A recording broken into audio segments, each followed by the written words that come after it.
Hello everyone, this is Warhawk Beyond 2040 and welcome to the first edition of a brand new review series where I am going to be talking about Stargirl Season 3, and today I am going to be talking about the Season 3 premiere, Episode 1, Frenemies Chapter 1, The Murder, which I have just finished watching, and this episode was absolutely, as I expected, fantastic from start to finish, and a great way to kick off Stargirl Season 3. And if anything is to go by with the two previous seasons, then this season is already shaping up to be epic, and all I'm going to say to everybody is strap yourselves in, it's going to be one hell of a ride, and I'm all in for it. And, it's amazing that, with everything that's been going on with DC, all the cancellations and, basically things getting canned left, right, and centre. It's absolutely amazing to see that Stargirl is going very strong, already on its third season, and it really says a lot about how Stargirl has endured, not just as a show, but as a character in particular, because, if you'd said to me a long time ago, Stargirl's going to get her own TV series, I would have said, absolutely not. Not a chance. Nothing against the character. She's not strong enough. But it really speaks volumes at the loyal following that Stargirl as a show has. And it's one of those shows where it just continues to keep getting stronger. And usually, from my experience watching DC shows usually tend to start going a little bit off the cliff round about season 3. And bear in mind that we are only, one episode in this brand new season. It's already off to an amazing start. It's incredible. And for me, alongside Superman and Lois, Stargirl is possibly one of the best DC shows to have come out in recent years. And like I said, it just continues to keep getting better and better. Great effects, great storytelling, top-notch acting, sky-high budget, everything you want in a superhero TV show, you got it, and then some. And the cool thing I like about Stargirl, especially with the first episode of Season 3 in particular, it does a great job, and I've said this before many times, that it does a great job in balancing the family and the superhero aspect. So it doesn't feel like one's stepping on the other. None of them are in each other's ways. They're both on equal footing, and it just works. And it works really well. And I love it. And if anything is to go by after what we've seen in this episode, I'm really pumped to see where we go in season 3. So before we get started, I'm just going to give a quick recap of what's happened so far from the end of Season 2. And then after that, we're going to get straight into talking about the first episode of Season 3. So, in Season 2, Cindy Burham released Eclipso, and, he's kind of like this evil being who would bring people's worst nightmares to life. And we saw the JSA and old members of the JSA all come together to basically defeat Eclipso. And we saw at the end of Season 2, Cindy Burham wants to join the JSA, much to Yolanda's surprise and shock. And we also got a tease of who the main villain could be for Season 3, and that was Mr. Bones. And we saw at the very end, in a post-credits scene, we saw Mr. Bones appear in his full skeleton form. So it looks like Mr. Bones is going to be the main villain for Season 3. So Season 2, at the end, helped set up for Season 3. And judging by the first episode, we're off to a great start. I think, this is going to be a lot of fun. And, the other two previous seasons have been a lot of fun. But I think this one could be on its way to be maybe the best season yet. I loved season two. I still stand by that. That season two was the show's best one. But I think three could be in line to maybe trump that, but we shall see. So, with that all said, let's get straight into it. Let's not waste any more time. Let's talk about the season three premiere, episode one, Frenemies Chapter one, The Murder. So, this episode pretty much picks up where we left off at the end of season two, and we see this episode open up with a Neil Diamond song called Coming to America. And we see, like, in this opening montage that, it's been a few weeks now since Eclipso was put down, and we see life in Blue Valley has resumed business as normal. Everyone's just getting on with their life.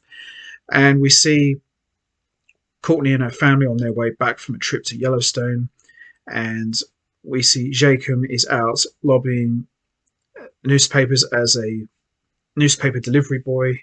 He even delivers a newspaper on Shade's doorstep. And we see Rick has reburied Solomon Grundy and Beth's parents, who now know that she is Dr. Midnight, and they're just over the moon that she's a superhero, which kind of felt a little bit over the top at times, but it's still kind of funny. And we see Yolanda shooting some side eye at Cindy because she still doesn't trust her. And we see Cindy trying to prove herself that she's now a quote unquote good guy, helps an old lady with her shopping and helps her to cross the street. Now, anybody who knows Cindy, this good side of her is not going to last very long. You know she will revert back to type soon enough. And then we see the gambler has resurfaced back in town, declaring that he's in his home sweet home. And after a quick pan of recent newspaper headlines about a mysterious glow / shooting star / unexplained light, we see the original Starman, aka Sylvester Pemberton, who appeared at the end of season two, welcomes the Whitmore Duggans back home. Now, the Duggans were originally a big thorn in the JSA side, and now they've moved across the street and they're neighbours, with Whitney going out of her way to give villains a second chance. So we see Sylvester has fixed everything, cleaned out the basement where he has been sleeping, and even created a new glass case for Courtney's staff. When Courtney privately questions him about his intentions for the cosmic staff, Sylvester offers the Reader's Digest version of how he woke up in his own coffin, presumably rejuvenated, once Courtney has formed her own bond with the staff.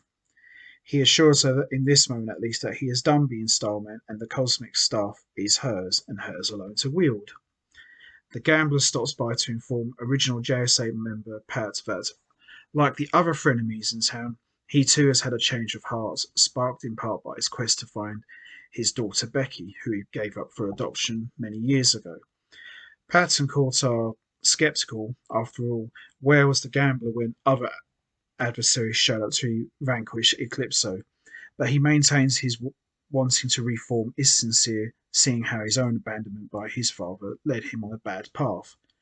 All the while as this discourse plays out in the living room, we see that someone or something is watching through some sort of hidden viewfinder. The gambler's redemption to next stops at the diner where the Shade finds his one-time colleague claims as unpalatable as the tea he was just served. The Shade warns the gambler to get out of town before the townsfolk discover what he is really up to, or much worse, the Shade does. Driving home his point, the Shade's eyes turn dark black as he orders the gambler to go in a very scary demonic voice. Afterwards, we see a curious Swift takes notice of the status of Shade's powers. Later, Crusher warns Pat about falling for the gambler's shtick, saying that his one-time ISA cohort was only ever in it for the money.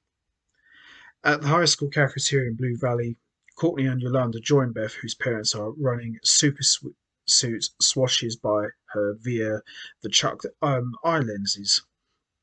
Rick arrives to report that he has been burying Grundy here and there and everywhere, per the Shade's instructions, to no avail.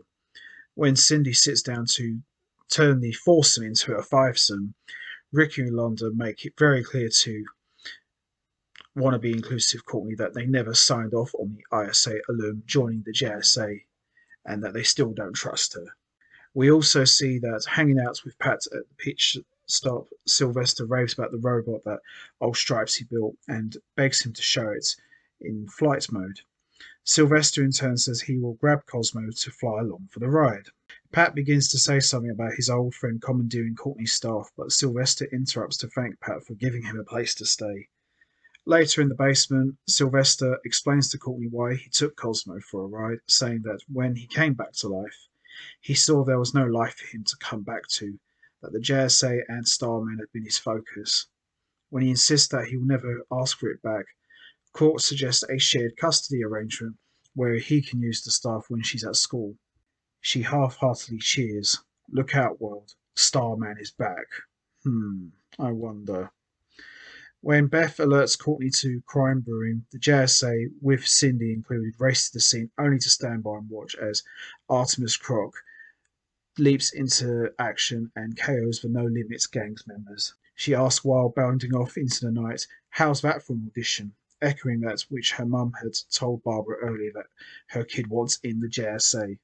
So what we got here is Cindy wants in the JSA, Artemis wants in the JSA. So two villains from season 2 are looking for redemption. But can they be trusted? Time will tell. Afterward, while Cindy snarks about the JSA's pit stop headquarters, comparing it to smelling like a gas station bathroom, Chuck reports that the No Limits gang used to work with the Gambler. Later, the Gambler is inside his trailer home finishing his letter to his daughter Becky when someone hacks into his laptop to display the feeds from numerous hidden cameras around town, including one apparently perched right outside his trailer. As he ducks outside, pocket pistol in hand, to find and remove the camera, he is attacked by something off screen as the screen goes off in distortion. We see the JSA members question Courtney about why do you want Cindy in the JSA, and she says, look, she says she's sorry, let's give her a chance, maybe she's changed. And as they arrive to the gambler's trailer, they find Cindy standing over a body just after a pistol gun went off, and she's holding it in her hand saying, I didn't do it, much to the surprise of Courtney and the entire JSA. And that's how we end episode 1, Frenemies Chapter 1, The Murder. Excellent episode, a lot of fun, really enjoyable, highly watchable. Nothing bad to say about this episode. Off to a great start for season 3. Really pumped up to see where we go from here. So it's quite interesting that Cindy Burham and Artemis both want to be in the JSA, especially as they try to kill them in season 2. And also bear in mind that Cindy was responsible for releasing Eclipso back in season 2.